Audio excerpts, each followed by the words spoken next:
The 10 plagues of Egypt. Today we are covering plagues number 9 and 10. And it starts to get a little exciting here.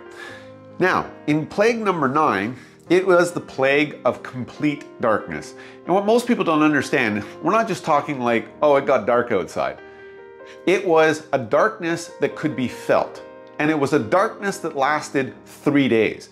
Now, it is important that you understand, when I say the darkness lasted 3 days, it's not like, oh, nighttime and then it came to daytime and it was daytime just like normal and then it got nighttime again. No, this was a darkness that lasted for 3 days. It was a darkness that could be felt, so significant against the Egyptians. Because of this darkness, you couldn't see anything. You couldn't see in your own house, and they were even so scared of this darkness that they did not even move for 3 days.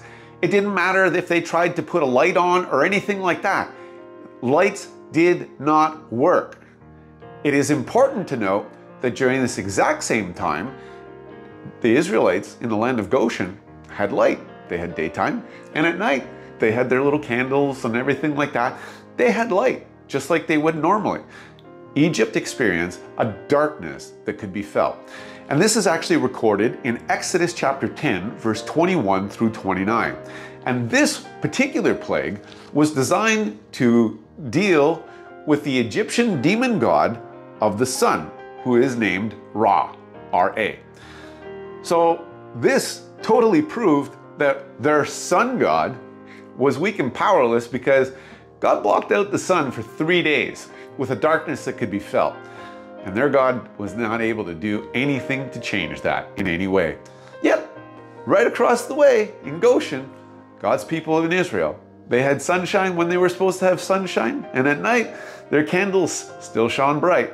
So you see, the very big difference between Israel and the land of Egypt, the nation of Egypt. The last plague was specifically to deal with Pharaoh himself, the ultimate power of Egypt.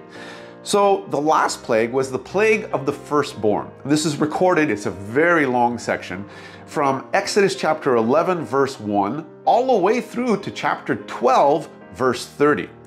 And in particular here, every firstborn throughout all of Egypt died. And it didn't matter whether it was of an animal or of a human. If it was a firstborn, it died in that particular plague.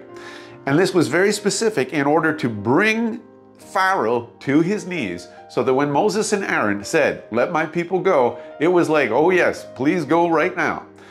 Now, I'm going to unpack more on this particular plague. I'm going to do one particular video just to address this, because along with this, we also have the Passover.